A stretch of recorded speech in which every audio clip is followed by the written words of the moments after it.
So, not long ago, I had a client come in, and I always ask, "How'd you find me?"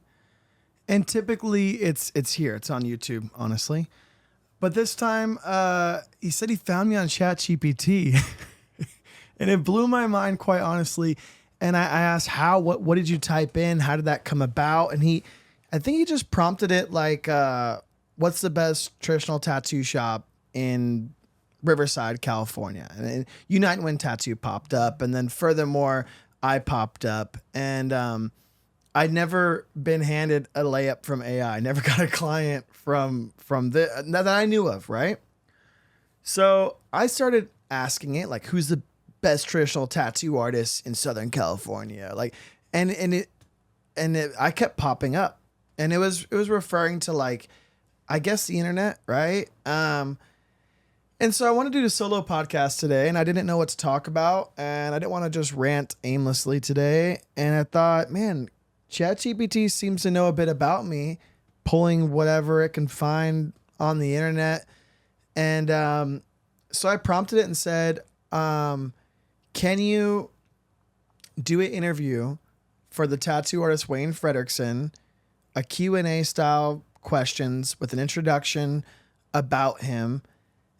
And then it gave me a whole list, and I said, "Can you do this in an AI voice generator?" It gave me this app called 11 Studios, I think it's called, 11 Labs, and you could basically just copy and paste, and it will just auto generate a voice for you, and you can pick the voice, and so it said, "Would you like me to make this to where you can export this to 11 Labs?" And I said yes. And so I'm copy and pasting each question and introduction into 11 Labs, playing it from my phone through Bluetooth to the Rode Studio thingy over there, so we can hear it together here. Yeah, I don't know. I thought this would be kind of fun. It's kind of a culmination of curiosity of things that have been spoken about me on Reddit, to YouTube comments, to maybe my Instagram, my website, mentions and blog posts, websites. But man, it has a lot of insight, and I thought it'd be fun. So without further ado, this is the Wayne Fredrickson ChatGPT interview. Today on the podcast, we're doing something a little different. For those who don't know, Wayne Fredrickson has been tattooing professionally for over a decade. Starting around 2010, he's built a reputation for clean, deliberate, traditional, and illustrative work. He splits his time between Unite and Win Tattoo in Riverside and Norco Tattoo in California, but his work has taken him across the country and internationally. Outside of the shop, Wayne's been building something different with his YouTube channel. Raw, stripped-down videos that aren't about edits or hype, but about process, reflection, and showing what it really looks like behind the scenes as a working artist. Whether you've gotten tattooed by him, found him on Instagram, or stumbled across the channel, this is a space for honesty and insight, and today you're going to get just that. What's something you've never really said publicly about being a creator in the tattoo space? Something most people don't understand. I don't know that there's anything that I haven't said here on my channel already, to be honest with you. I will just say that there is a disconnect between being a consumer and being a creator, wanting the stuff come out and not knowing what it goes in to make the stuff. I have a greater appreciation for that stuff. When I watch someone's YouTube channel, I know what went into it. I have done everything myself, but I don't necessarily want to. I would love to have an editor. If you're in the Southern California area and you like YouTube and you don't want to be on camera very much, hit me up. We could do some stuff. I'd like to put out more stuff, but I'm only one guy, and I do a lot of stuff. Everything from tattooing to this fake AI interview, to Unite and Win Tattoo Supply, to Norco Tattoo, to putting out books, to back to traveling again to tattoo you. So to film it all, live it all, edit it out, get it out, it's very difficult. And I don't like talking about this because I feel like I'm complaining. And I think there's enough people complaining on the internet. But it is something that's really hard to relate. Yeah, everyone's heard about YouTubers complaining about burnout and whatever, and it happens. But it's a lot of work. I'll say that. It's a lot of work.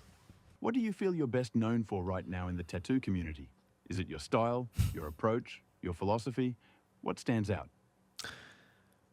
I don't know. I kind of feel like the last question I answered is kind of like known for doing traditional tattoos.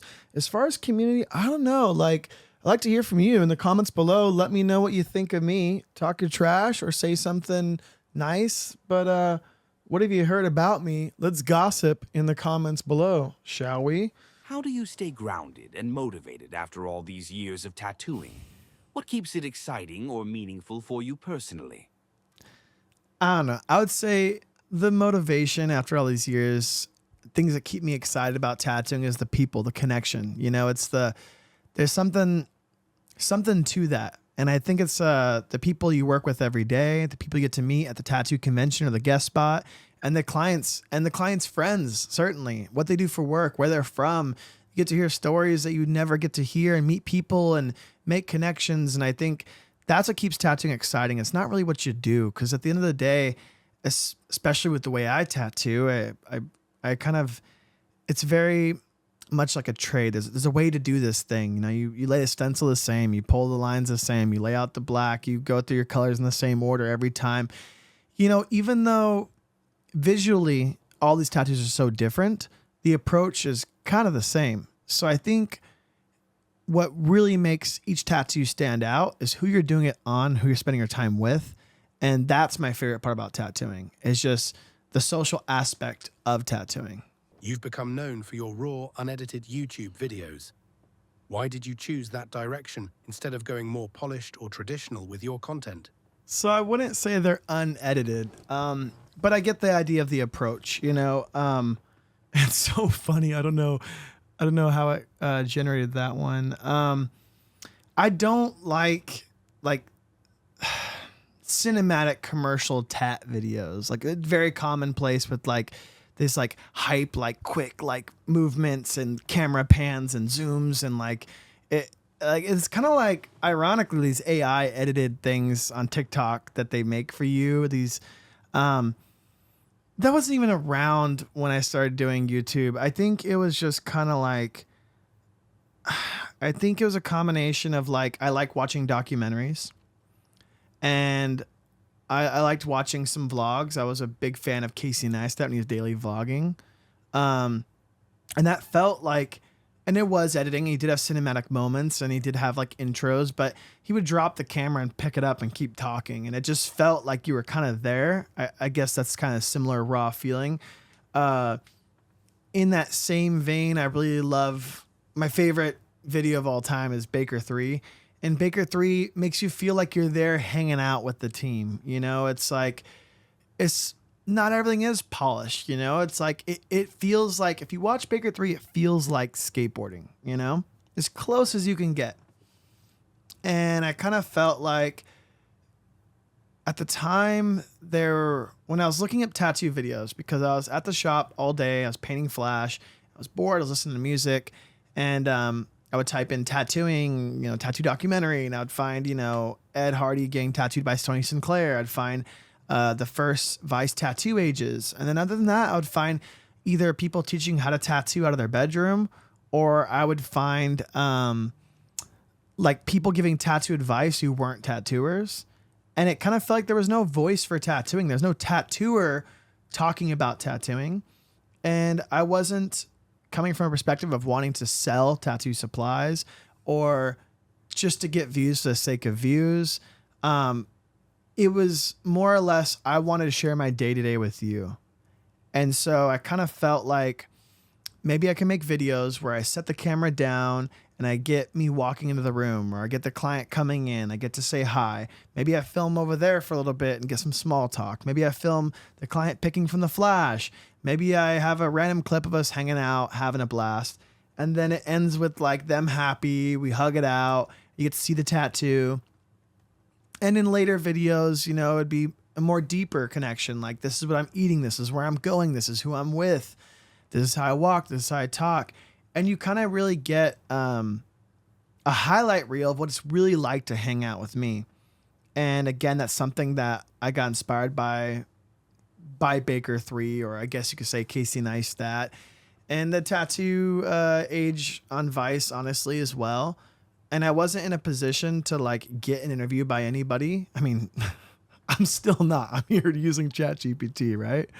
Or have someone make a documentary for me.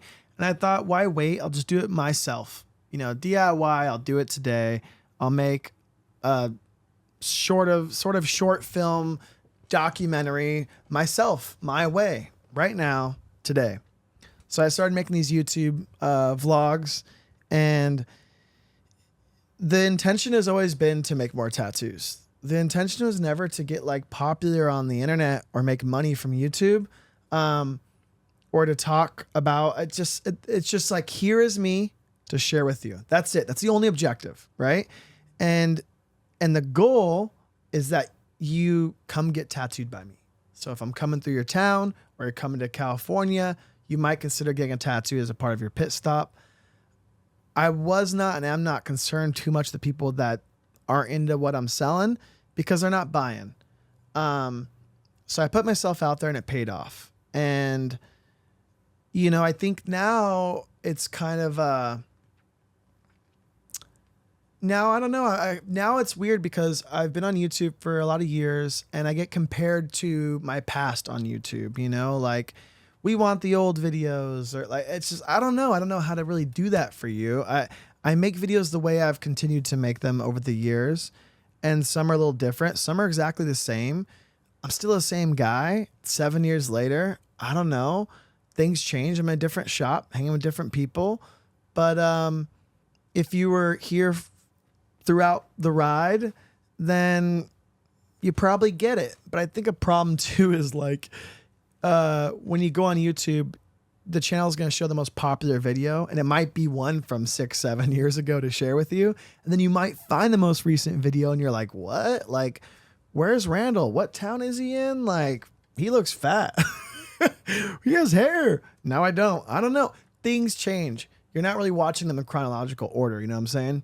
So it's hard to keep up. I have considered making a whole new channel just so I get a new following that is following right now onwards. But I don't think I'll do that. I don't know. I like how much content I have.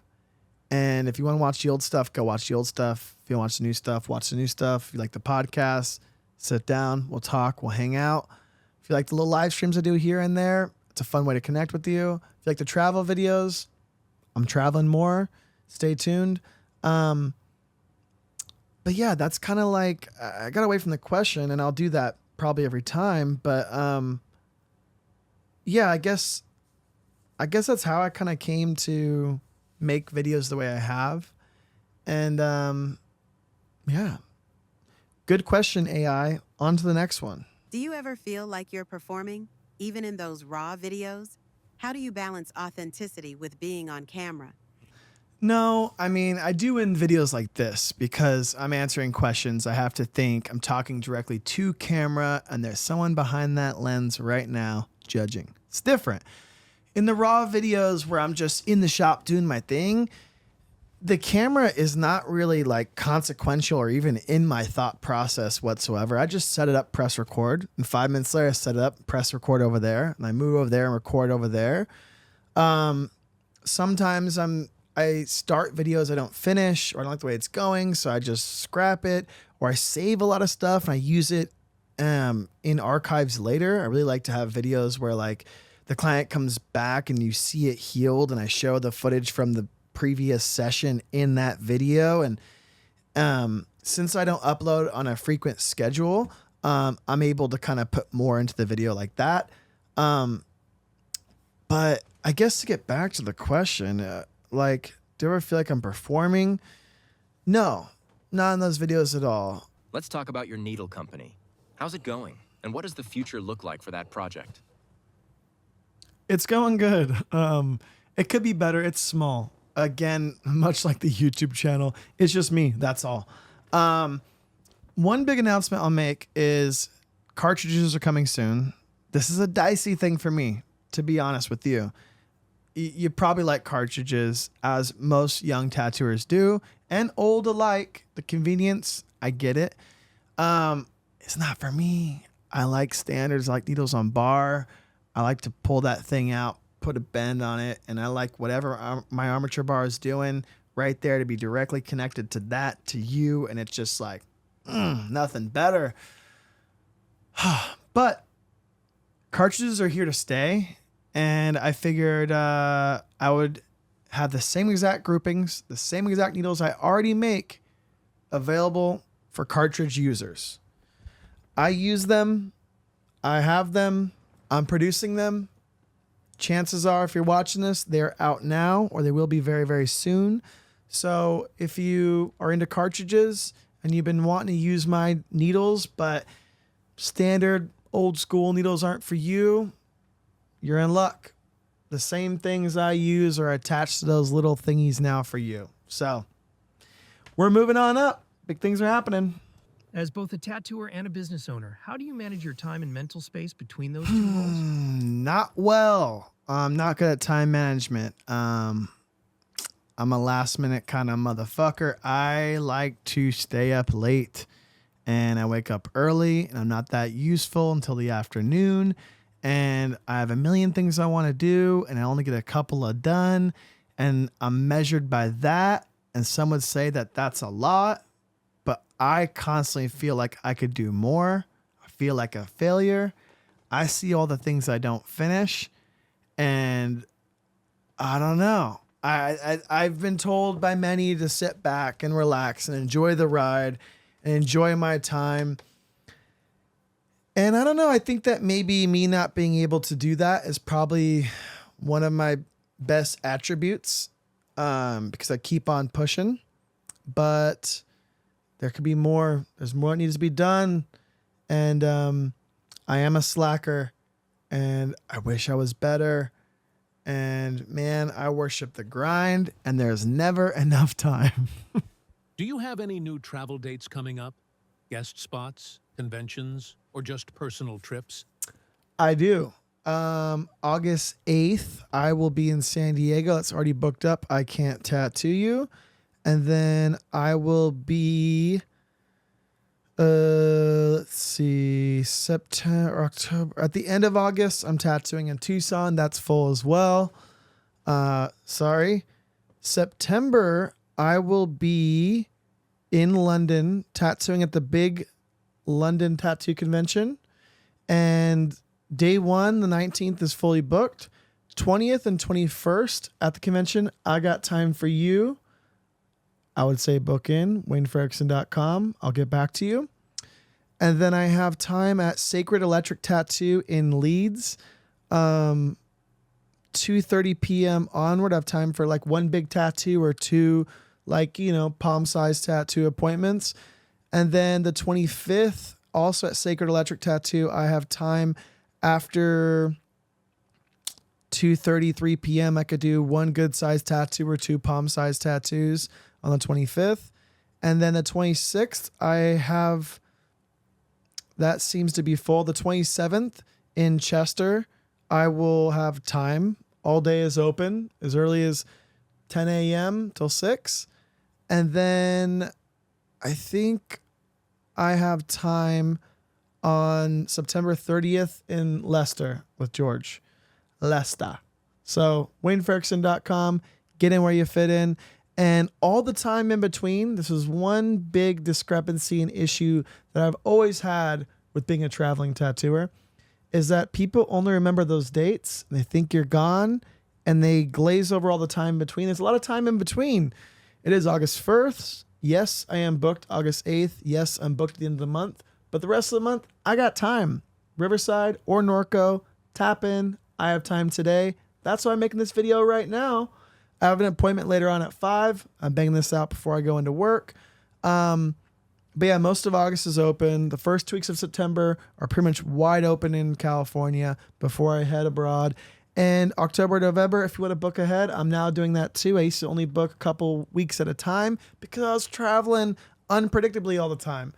And although I'm traveling more now, you can still get me at Norco Tattoo or Unite Wind Tattoo all the time, anytime. Hit me up. Last minute. I like that.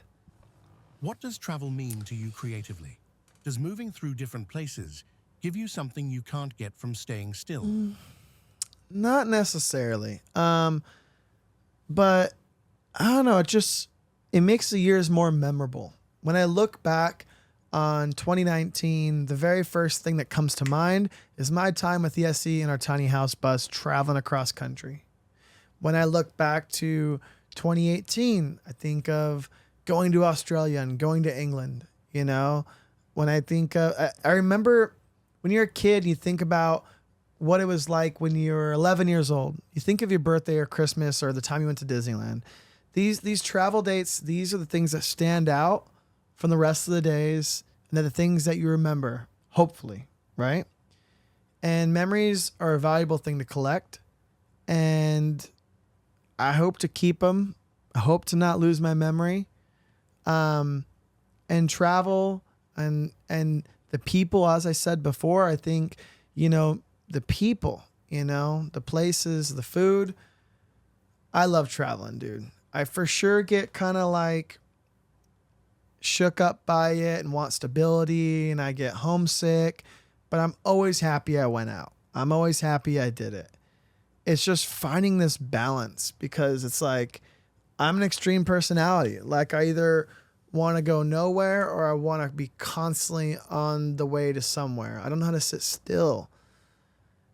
I don't know, it's a necessity to my creativity, but it's something that's very important to me. I'm sorry I don't know how to give direct answers. My brain's all over the place. Hopefully you're here still listening through. Yeah, it's a lot. I know. Imagine being me. It's torture. Looking back, what was a moment that changed the way you think about tattooing or your role in it?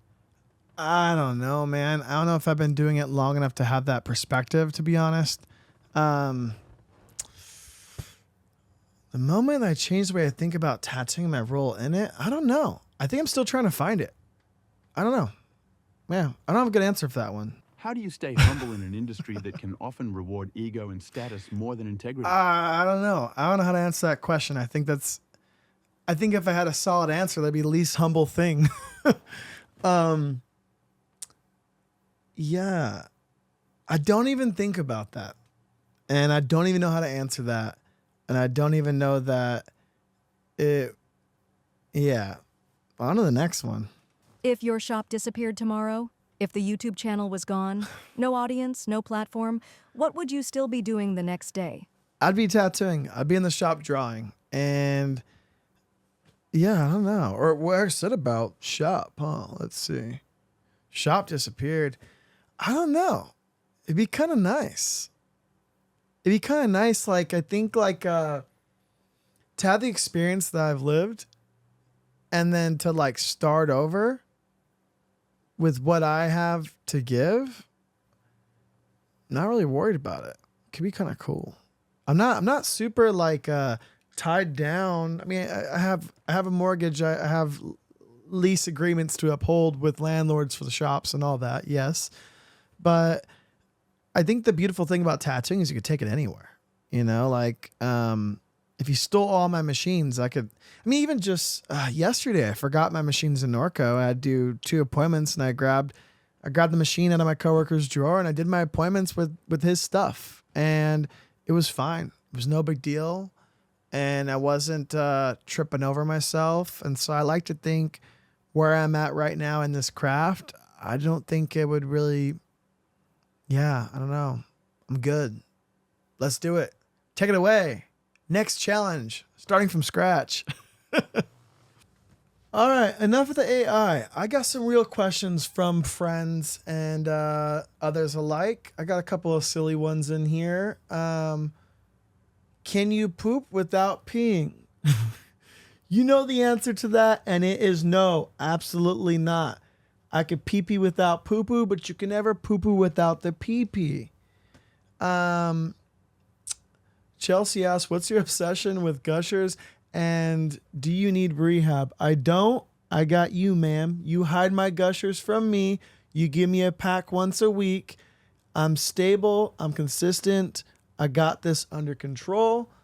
What do you feel like is the current state of tattoo culture? I don't know. It depends on what angle you look at it from. It's always changing. And what tattooing is to me may not be for you. And I mean, there's many genres to tattoo. Let's see. How hot was Madonna in 2005? The hottest. Man, that music video. I was just tattooing you. Yeah, this was yesterday, I believe. I was talking about this video right here. What is it? It's what's that video?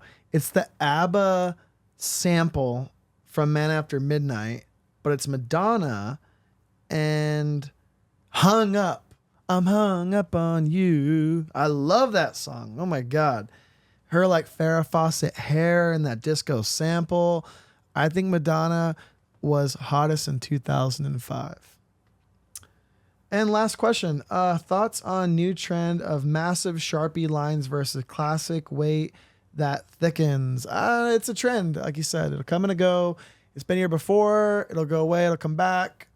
Tattooing is whatever you want it to be. It could be novelty. It could be classic. It could be trending. It could be pop culture. It could be subculture.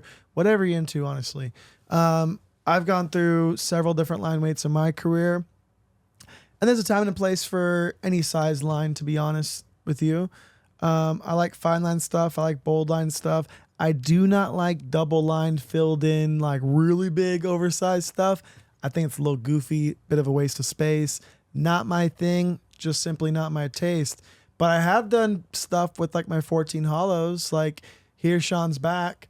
It's simple enough of a design where I feel like it kind of just doesn't look that bold, but I'll tell you, it's fucking pretty big. I don't know. I think, yeah, if you use that 14 hollow on something this big, that's absolutely insane.